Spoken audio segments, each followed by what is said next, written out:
আজকের এই বিশদ আলোচনায় আমরা এমন একটা বিষয় নিয়ে কথা বলবো যেটা শুনলে হয়তো অনেকেই প্রথমটায় বিশ্বাস করতে চাইবেন না। মানে গত কয়েক সপ্তাহ ধরে আমরা ভারতের ওড়িশায় থাকা সেই প্রাচীন আর রহস্যময় স্থাপনা পুরীর জগন্নাথ মন্দির নিয়ে প্রচুর পড়াশোনা করেছি। হ্যাঁ, প্রচুর ডকুমেন্টারি, কিছু দারুণ ঐতিহাসিক তথ্যসূত্র আর বেশ কিছু গবেষণাধর্মী ভিডিও আমরা ঘেঁটে দেখেছি। একদম। আর এই পুরো রিসার্চ বা গভীর বিশ্লেষণের মূল উদ্দেশ্যটাই হলো এই মন্দিরের সাথে জড়িয়ে থাকার সেই সব অদ্ভুত আর অবিশ্বাস্য ঘটনাগুলোর পেছনের আসল বিজ্ঞানটা খোঁজা।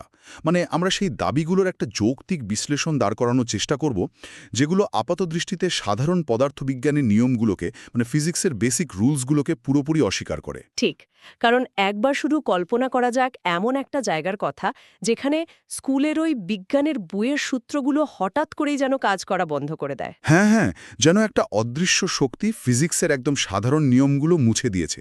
মানে যেখানে বাতাস যেদিকে বয়, পতাকা তার ঠিক উল্টো দিকে ওড়ে। অবিশ্বাস্য। আর রান্নার সময় আগুনের একদম কাছের পাত্রের চেয়ে সবচেয়ে দূরের পাত্রে খাবার রাখি আগে সেদ্ধ হয়। ঠিক বলেছেন। এটা সত্যি আমাদের চেনা জগতের একদম বাইরের একটা চিত্র। এই মন্দিরটা আক্ষরিক অর্থে বৈজ্ঞানিক যুক্তি আর ব্যাখ্যার এক বিশাল, বলা যায় একটা অ্যানোমালি জোন। অ্যানোমলি জোন, হ্যাঁ, মানে একটা অস্বাভাবিক এলাকা।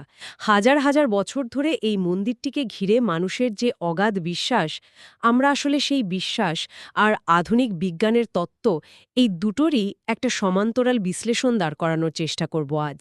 একদম তাই। আর আমাদের মূল ফোকাস থাকবে মূলত মন্দিরের ওই নির্দিষ্ট দুটি রহস্যের ওপর, ওই পতাকার ওড়ার দিক আর রান্নার সেই অদ্ভুত পদ্ধতি। তো চলুন একেবারে মন্দিরের চূড়া থেকেই শুরু করা যাক, তাই না? হ্যাঁ, চূড়াটাই সবচেয়ে বড় রহস্যের জায়গা। মানে মন্দিরের চূড়াটি তো প্রায় ২১৪ ফুট উঁচু, যা মোটামুটি একটা ৪৫ তলা ভবনের সমান। আর সোর্সগুলো বলছে সেই চূড়ায় যে পতাকাটা রয়েছে সেটা নাকি সবসময় বাতাসের গতির ঠিক উল্টো দিকে ওড়ে। বিষয়টা বেশ খটকা লাগার মতো। পাথর ওপর থেকে ছেড়ে দেওয়া হলো আর সেটা নিচে না পড়ে সোজা আকাশের দিকে উড়ে গেল। বিষয়টা তো তেমনই দাঁড়ালো। কোনো যান্ত্রিক ফ্যান বা মোটর ছাড়া এক টুকরো সাধারণ কাপড় কিভাবে অ্যারোডাইনামিক্সের একদম বেসিক নিয়মকে অমান্য করতে পারে? এটাই তো সবচেয়ে আশ্চর্যের।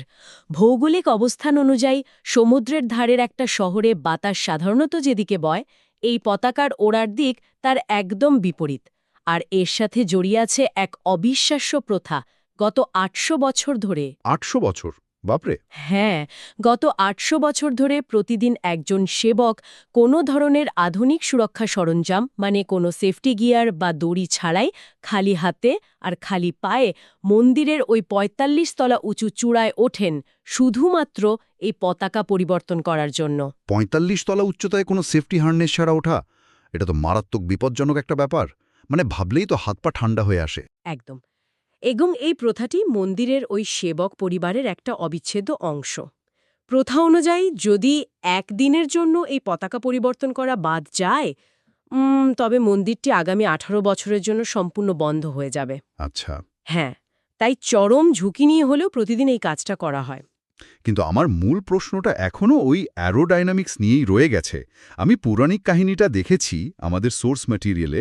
সেখানে বলা হয়েছে যে ভগবান জগন্নাথ যখনই মন্দিরে বিশ্রাম নেন, তখন সমুদ্রের ঢেউয়ের তীব্র শব্দে যাতে তার বিশ্রামে কোনো ব্যাঘাত না ঘটে। হ্যাঁ, ওই হনুমানের গল্পটা। ঠিক, হনুমান নাকি নিজেকে দ্বিখণ্ডিত করে মন্দিরের চারপাশে একটা তীব্র বায়বীয় চক্র বা অদৃশ্য দেয়াল তৈরি করেছিলেন। বলা হয় এই বায়বীয় প্রভাবের কারণে সমুদ্রের হাওয়া মন্দিরের ভেতরে ঢুকতে পারে না, আর পতাকা বাতাসের বিপরীতে ওড়ে। পৌরাণিক দিক থেকে গল্পটা খুবই রোমাঞ্চকর, তাতে কোনো সন্দেহ নেই। হ্যাঁ, কিন্তু বাস্তব ফিজিক্সের দৃষ্টিকোণ থেকে এই বাতাস উল্টো দিকে যাওয়ার বিষয়টা কিভাবে সম্ভব? মন্দির কি নিজেই কোনো ধরনের বিশাল উইন্ড ডিফ্লেক্টর হিসেবে কাজ করছে? আপনি একদম সঠিক জায়গাতেই সন্দেহটা করেছেন। আধুনিক বিজ্ঞান আজও এর কোনো প্রশ্নাতীত ব্যাখ্যা দিতে পারেনি ঠিকই, তবে গবেষকদের সবচেয়ে শক্তিশালী থিওরি হল মাইক্রোক্লাইমেট বা সূক্ষ্ম জলবায়ুর প্রভাব। মাইক্রোক্লাইমেট? আচ্ছা। হ্যাঁ, আমরা যদি মন্দিরের বিশাল আকৃতি আর জ্যামিতিক গঠনের দিকে তাকাই, এটা তো নিছয়ই কিছু পাথরের স্তূপ নয়। স্থপতিরা সম্ভবত মন্দিরটি এমন একটা নির্দিষ্ট মডেলে তৈরি করেছিলেন যা সমুদ্র থেকে আসা প্রবল বাতাসকে মন্দিরের গায়ে ধাক্কা খাইয়ে উল্টো দিকে প্রবাহিত হতে বাধ্য করে। ও আচ্ছা, বিষয়টা কি তাহলে নদীর স্রোতের মতো? মানে ধরুন একটা খরস্রোতা নদীর মাঝখানে একটা বিশাল পাথর রাখা আছে। হ্যাঁ হ্যাঁ ঠিক। নদীর জল যখন তীব্র বেগে ওই পাথরে ধাক্কা খায় তখন পাথরের ঠিক পেছনের অংশে জলের একটা উল্টো ঘূর্ণি বা এডি কারেন্ট তৈরি হয়। এখানে কি বাতাসের ক্ষেত্রে ঠিক সেটাই ঘটছে? চমৎকার উপমা। ঠিক এটাই ঘটছে বলে বিজ্ঞানীরা ধারণা করেন। মন্দিরের চূড়ার ওই অংশে বাতাসের একটা কৃত্রিম বায়বীয় ঘূর্ণি বা ভর্টেক্স তৈরি হয়। আচ্ছা, ভর্টেক্স। হ্যাঁ, তো মূল বাতাস যেদিক থেকে আসে ওই ভর্টেক্সের কারণে চূড়ার ঠিক ওপরে বাতাসের প্রবাহটা উল্টো দিকে ঘুরে যায়। আর সেই কারণেই পতাকাটা মনে হয় যেন বাতাসের বিপরীতে উঠছে। মানে একটা অপটিক্যাল ইলুশনের মতো না হলেও অ্যারোডাইনামিক ইলুশন বলা যায়। একদম। কিন্তু এখানে সবচেয়ে বড় প্রশ্ন হল, আজ থেকে হাজার হাজার বছর আগে কোনো কম্পিউটার সিমুলেশন বা উইন্ড টানেল টেস্টিং ছাড়াই প্রাচীন স্থপতিরা কিভাবে এমন একটা নিখুঁত অ্যারোডাইনামিক স্ট্রাকচার দাঁড় করালেন? এটাই সবচেয়ে বেশি ভাবায়।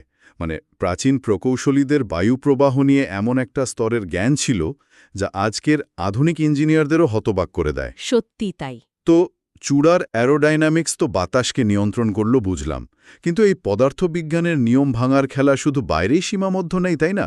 না না, ভেতরেও অনেক চমক আছে। হ্যাঁ, এবার চলুন একদম মাটিতে নেমে আসি, মন্দিরের বিশাল রান্নাঘরে, যেখানে মনে হচ্ছে থার্মোডাইনামিক্স বা তাপ গতিবিদ্যার নিয়মগুলোকে রীতিমতো চ্যালেঞ্জ করা হচ্ছে। জগন্নাথ মন্দিরের এই রান্নাঘরের ব্যাপ্তি আসলেই যে কোনো মানুষের কল্পনার বাইরে। এটি বিশ্বের সবচেয়ে বড় রান্নাঘর বলে দাবি করা হয়। সোর্স ম্যাটেরিয়ালের ডেটাগুলো তো রীতিমতো মাথা ঘুরিয়ে দেওয়ার মতো। প্রতিদিন ৫০০ জন রাঁধুনি আর ৩০০ জন সহকারী। হ্যাঁ, এই মোট ৮০০ জন মিলে সেখানে ৫৬ পদের মহাপ্রসাদ তৈরি করেন প্রতিদিন। আর এই প্রসাদ ৫,০০০ থেকে শুরু করে ২ লক্ষ মানুষের জন্য রান্না করা হয়। সবচেয়ে বড় বিস্ময় হল, এই বিশাল আয়োজনে প্রসাদ কখনো কমও পড়ে না, আবার দিনের শেষে এক দানাও নষ্ট হয় না। এটা কিভাবে সম্ভব? প্রতিদিন এত বিপুল সংখ্যক মানুষের জন্য একদম নির্ভুল হিসেবে রান্না করাটা সাপ্লাই চেইন আর লজিস্টিক ম্যানেজমেন্টের এক অনবদ্য উদাহরণ। বিশ্বাসীদের মতে এই পুরো বিশাল কর্মযজ্ঞটি সরাসরি দেবী লক্ষ্মীর তত্ত্বাবধানে সম্পন্ন হয়, আর তাই খাবার কখনো নষ্ট হয় না বা কম পড়ে না। হ্যাঁ, বিশ্বাসের জায়গাটা পরিষ্কার, কিন্তু আমরা যেহেতু এর পেছনের বিজ্ঞান বা কৌশলটা বোঝার চেষ্টা করছি, তাই রান্নার অদ্ভুত পদ্ধতিটার দিকে একটু নজর দেয়া যাক। হ্যাঁ, পদ্ধতিটা সত্যিই অদ্ভুত। এখানে রান্না হয় সম্পূর্ণ সনাতন পদ্ধতিতে, কাঠের আগুনে। মাটির তৈরি ৭টি হাঁড়ি বা পাত্র একটির ওপর আরেকটি বসিয়ে একটা টাওয়ারের মতো তৈরি করা হয়। হ্যাঁ, একটা ভার্টিক্যাল স্ট্রাকচার। ঠিক। অদ্ভুত বিষয়টা হলো সবচেয়ে ওপরে থাকা পাত্রের খাবার সবার আগে সেদ্ধ হয় এবং একদম নিচে অর্থাৎ আগুনের সবচেয়ে কাছাকাছি থাকা পাত্রের খাবার সেদ্ধ হয় সবার শেষে। এখানে তো সাধারণ যুক্তিতে একটা বড়সড় খটকা লাগছে। খটকা তো লাগবেই, মানে স্বাভাবিক বুদ্ধি তো অন্য কথা বলে। একদম। ধরুন আমরা চুলায় ৭টি প্যান পরপর সাজিয়ে রাখলাম, একটা আরেকটার উপর।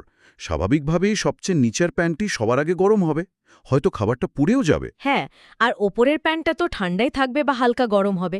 ঠিক, কিন্তু এই রান্নাঘরে আগুনের তাপ কিভাবে মাঝখানের পাত্রগুলোকে এড়িয়ে লাফ দিয়ে একদম ওপরের হাঁড়িতে চলে যাচ্ছে? এটাই এখানকার সবচেয়ে ইন্টারেস্টিং সায়েন্স। এখানে আসলে তাপ লাফ দিয়ে যাচ্ছে না, বরং থার্মোডাইনামিক্সের একটা খুব সূক্ষ্ম আর জটিল খেলা চলছে এখানে। আচ্ছা, সেটা কি রকম? সূত্রগুলো থেকে পাওয়া তথ্য অনুযায়ী বিজ্ঞানীরা এর একটা বৈজ্ঞানিক তত্ত্ব দেওয়ার চেষ্টা করেছেন। যখন ৭টি মাটির পাত্র পরপর রাখা হয়, তখন পাত্রগুলোর ভেতরের বাষ্প এবং তাপের প্রবাহ একটা নির্দিষ্ট কাঠামোর মধ্যে পড়ে। এখানে কনভেকশন আর ল্যাটেন্ট হিট মানে সুপ্ত তাপ, এই দুটো জিনিস একসাথে কাজ করে। একটু দাঁড়ান, এই ল্যাটেন্ট হিট বা সুপ্ততাপের মেকানিজমটা আমাদের আরেকটু ভেঙে বলা দরকার, কারণ সাধারণ চোখে দেখলে মনে হবে আগুনের কাছের জিনিসই তো আগে সেদ্ধ হওয়ার কথা। নিচের হাঁড়িটা তো সরাসরি আগুনের ওপরেই বসানো আছে। বিষয়টাকে এভাবে চিন্তা করা যাক। সবচেয়ে নিচের পাত্রগুলো আসলে সরাসরি খাবার সেদ্ধ করার চেয়ে একটা বয়লার হিসেবে বেশি কাজ করে। বয়লার? মানে শুধু বাষ্প তৈরির জন্য? একদম ঠিক। কাঠের তীব্র আগুনে নিচের পাত্রের জল খুব দ্রুত বাষ্পে পরিণত হয়। মাটির পাত্র তাপ ধরে রাখতে খুব পারদর্শী। এই অত্যন্ত উত্তপ্ত বাষ্প কনভেকশন প্রক্রিয়ায় সোজা ওপরের দিকে উঠতে থাকে, আর সবচেয়ে ওপরের পাত্রটি সেই বাষ্পকে সরাসরি গ্রহণ করে এবং ভেতরে আটকে রাখে। বুঝতে পারছি, অর্থাৎ সরাসরি আগুনের তাপের চেয়ে বাষ্পের তাপ বা স্টিম এনার্জি এখানে মূল জাদুকর। আমরা তো জানি যে ফুটন্ত জলের চেয়ে বাষ্পের তাপ ধারণ করার ক্ষমতা অনেক বেশি থাকে। হ্যাঁ, ওই সুপ্ত তাপের কারণেই। তার মানে সবচেয়ে ওপরের পাত্রটা মূলত একটা স্টিম ট্র্যাপ হিসেবে কাজ করছে, যেখানে সমস্ত তাপ গিয়ে জমা হচ্ছে। একদম ঠিক ধরেছেন। ওপরের পাত্রটিতে বাষ্প আটকা পড়ে সবচেয়ে বেশি লেটেন্ট হিট তৈরি করে, ফলে সেখানকার খাবার সবার আগে সেদ্ধ হয়ে যায়। দারুণ একটা মেকানিজম। কিন্তু এবার আসা যাক নিচের পাত্রগুলোর কথায়। নিচের পাত্রগুলো সরাসরি আগুনে থাকা সত্ত্বেও কেন শেষে সেদ্ধ হয়? কারণ এর ওপরে থাকা বাকি ৬টি পাত্রের বিশাল ওজন আর চাপ নিচের পাত্রগুলোর ওপর পড়ে। থার্মোডাইনামিক্সের নিয়ম অনুযায়ী চাপ বাড়লে স্ফুটনাঙ্ক বা বয়লিং পয়েন্ট পরিবর্তিত হয়। ওহ রাইট, প্রেশার কুকারের উল্টো কনসেপ্ট যেন। হ্যাঁ, এই প্রচণ্ড চাপের কারণে নিচের পাত্রগুলোর ভেতরের তাপমাত্রা এমন একটা স্তরে থাকে যেখানে জল বাষ্প হয় ঠিকই, কিন্তু খাবার সেদ্ধ হওয়ার প্রক্রিয়াটি তুলনামূলকভাবে ধীর হয়ে যায়। এটা সত্যি অভাবনীয়।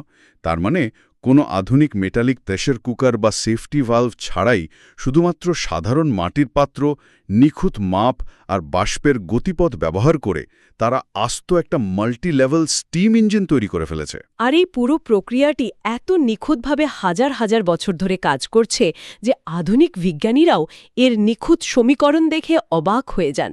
প্রাচীন রন্ধনশৈলী আর প্রকৌশলের এমন নিদর্শন সত্যি বিরল।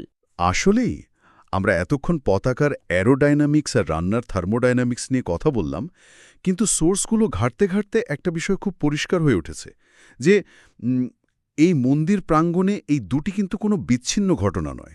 না, একেবারেই না। মানে এই পুরো মন্দিরটি যেন একটা পরিকল্পিতভাবে তৈরি করা অ্যানোমালি জোন, যা পদে পদে প্রকৃতির নিয়মগুলোকে বিভ্রান্ত করে চলেছে। ঠিক, অসম্ভব ঘটনাগুলোর একটা বৃহত্তর ইকোসিস্টেম বা প্রতিবেশ যেন এই মন্দির। হ্যাঁ, সেই ইকোসিস্টেমের বাকি ঘটনাগুলোর দিকে এবার একটু তাকানো যাক। যেমন বলা হয় মন্দিরের মূল চূড়ার কোনো ছায়া দিনের কোনো সময়ই মাটিতে পড়ে না। হ্যাঁ, সূর্য আকাশের যেদিকেই থাকুক না কেন, ছায়া কখনো দৃশ্যমান হয় না। এটা কিভাবে সম্ভব? ছায়া তো আর গায়েব হয়ে যেতে পারে না ফিজিক্সের নিয়মে। না, ছায়া গায়েব হয় না। এর পেছনে প্রাচীন স্থপতিদের জ্যামিতিক দক্ষতার প্রমাণ পাওয়া যায়। মন্দিরটি এমন একটা নির্দিষ্ট কোণ এবং আকৃতিতে নির্মাণ করা হয়েছে যে এর ছায়া সবসময় মন্দিরের মূল কাঠামোর উপরই পড়ে। আচ্ছা, মানে নিজের ছায়া নিজের ওপরই পড়ছে। একদম তাই। চূড়ার ছায়া মন্দিরের নিচের দিকের অন্যান্য অংশের ওপর গিয়ে পড়ে, যা বাইরে থেকে মাটিতে এসে পৌঁছায় না। এটি কোনো জাদু নয়, বরং এক ধরনের অত্যন্ত নিখুঁত আর্কিটেকচারাল ইলিউশন বা স্থাপত্যগত বিভ্রম। কি অবিশ্বাস্য ক্যালকুলেশন ছিল তাদের! কিন্তু এরপরের বিষয়টা আমাকে এর চেয়েও বেশি অবাক করেছে। মন্দিরের ওপর দিয়ে কোনো পাখি বা বিমান ওড়ে না।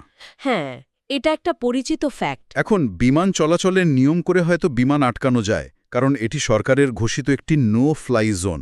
পাইলটরা সেটা জানেন।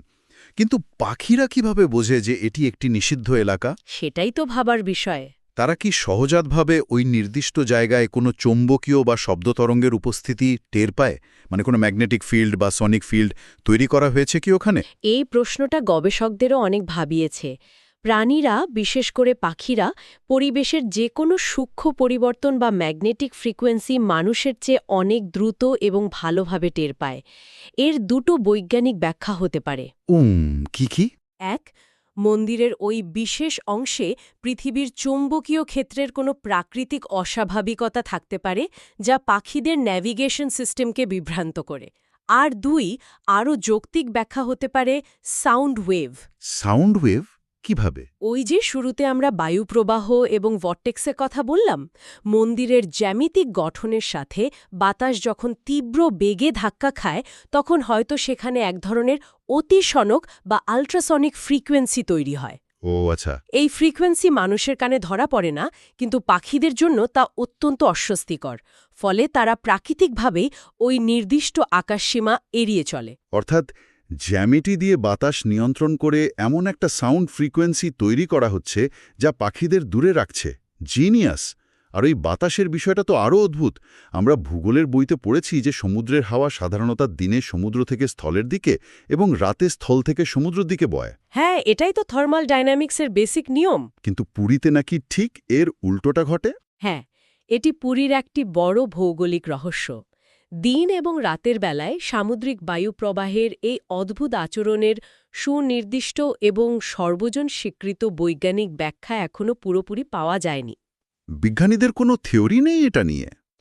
কিছু থিওরি আছে। মনে করা হয় স্থানীয় জলবায়ু, ভূমির গঠন, কোস্টাল লাইন বা তটরেখার আকৃতি এবং সাগরের তাপমাত্রার পার্থক্যের কোনো এক অজানা সমীকরণের কারণেই এই উল্টো বায়ু প্রবাহ তৈরি হয়। বুঝতে পারলাম। আর এই সমস্ত সমীকরণ, জ্যামিতি আর তরঙ্গের সবচেয়ে জাদুকরী রূপটা বোধহয় অনুভব করা যায় মন্দিরের ওই সিংহদুয়ারে। ও হ্যাঁ, সিংহদুয়ারের রহস্যটা সত্যিই চমকপ্রদ। সোর্সগুলোতে খুব সুন্দরভাবে উল্লেখ করা হয়েছে যে মন্দিরের মূল ফটক বা সিংহদুয়ার পার হয়ে ভেতরে এক পা রাখলেই সমুদ্রের ঢেউয়ের বিশাল গর্জনের শব্দ জাদুর মতো একেবারে গায়েব হয়ে যায়। আবার এক পা বাইরে রাখলেই সেই শব্দ তীব্রভাবে ফিরে আসে। হ্যাঁ, যেন কেউ একটা মিউট বাটন প্রেস করে দিচ্ছে। ঠিক তাই। এটা তো রীতিমতো জাদুর মতো শোনায়। এটা কিভাবে সম্ভব? যেখানে সাধারণ মানুষের কাছে এটি সম্পূর্ণ ঐশ্বরিক বা জাদুকরী ক্ষমতা বলে মনে হয়, সেখানে বিজ্ঞানমনস্ক দৃষ্টিকোণ থেকে এটি হতে পারে একটি অত্যন্ত উন্নত প্রাচীন প্রযুক্তির নিদর্শন। আমরা যদি বর্তমানে নয়েজ ক্যান্সেলিং প্রযুক্তির কথা চিন্তা করি, তাহলে বিষয়টা বুঝতে সুবিধে হবে। Noise cancelling? আচ্ছা, আমি বিষয়টা একটু ব্যাখ্যা করার চেষ্টা করি যারা শুনছেন তাদের জন্য। আজকালকার আধুনিক নয়েজ ক্যান্সেলিং হেডফোনের ভেতরে একটা ছোট্ট মাইক্রোফোন থাকে। বাইরের কোলাহল বা শব্দ যখন সেই মাইক্রোফোনে ধরা পড়ে, তখন হেডফোনটি তার ভেতরে ঠিক বিপরীতমুখী একটি শব্দ তরঙ্গ বা সাউন্ড ওয়েভ তৈরি করে। একদম ঠিক। তারপর একটি পজিটিভ সাউন্ড ওয়েভ এবং একটি নেগেটিভ সাউন্ড ওয়েভ একে অপরের সাথে ধাক্কা খেয়ে ধ্বংস হয়ে যায়, যাকে বিজ্ঞানের ভাষায় ডিস্ট্রাকটিভ ইন্টারফারেন্স বলা হয়। কিন্তু জগন্নাথ মন্দিরের দরজায় তো আর কোনো ইলেকট্রনিক মাইক্রোফোন বা স্পিকার লাগানো নেই। পাথনের সাহায্যে এই কাজটা কিভাবে হচ্ছে? এখানেই লুকিয়ে আছে অ্যাকোস্টিক ড্যাম্পেনিং বা শব্দ নিয়ন্ত্রণের প্রাচীন প্রকৌশল। জগন্নাথ মন্দিরের ক্ষেত্রে প্রবেশদ্বারের দেওয়াল, খিলান এবং পাথরের জ্যামিতিক কাঠামো এমনভাবে নিখুঁত মাপে নকশা করা হয়েছে যে তা সমুদ্রের দিক থেকে আসা শব্দ তরঙ্গকে শুষে নেয়। শুধু শুষে নেয়? না, শুধু শুষে নেয় না, প্রবেশপথের নির্দিষ্ট বাঁক এবং পাথরের প্রতিফলনের কারণে সমুদ্রের শব্দ তরঙ্গগুলো নিজেদের মধ্যেই ধাক্কা খেয়ে ভেঙে যায়। অর্থাৎ হেডফোন যে কাজটা ডিজিটাল সেন্সর দিয়ে করে, এই মন্দির সেই একই কাজটা করছে সম্পূর্ণ ফিজিক্যাল ওয়েভ বা ভৌত তরঙ্গের প্রতিফলন ঘটিয়ে।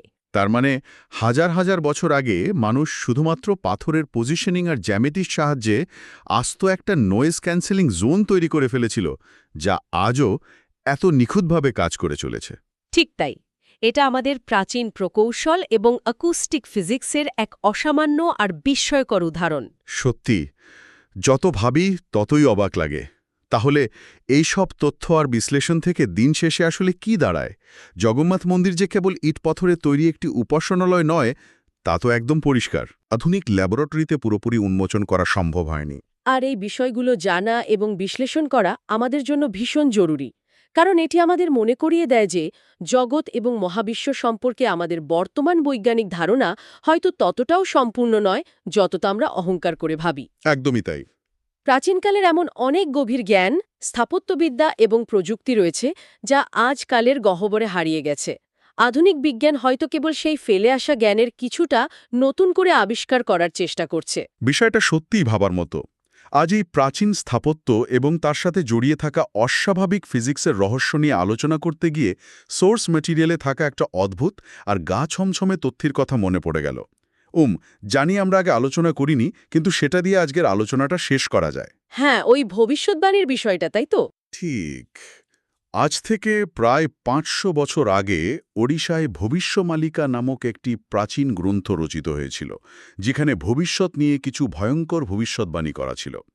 সেখানে স্পষ্টভাবে বলা আছে যে মন্দিরের এই প্রাকৃতিক নিয়ম বা যে অলৌকিক ঘটনাগুলো প্রতিনিয়ত ঘটছে, সেগুলোর যখন ব্যত্যয় ঘটবে, মানে নিয়মগুলো যখন ভাঙতে শুরু করবে, হ্যাঁ, যেমন ধরুন মন্দিরের পাথর ঘষে পড়া, সমুদ্রের জল মন্দিরের কাছাকাছি চলে আসা কিংবা চূড়ার পতাকায় আগুন লাগা, তখন বুঝতে হবে তা কলিযুগের অন্তিম সময়ের ইঙ্গিত দিচ্ছে। আর অবাক করা বিষয় হল গত কয়েক বছরে এর অনেকগুলো ঘটনায় কিন্তু বাস্তবে ঘটেছে।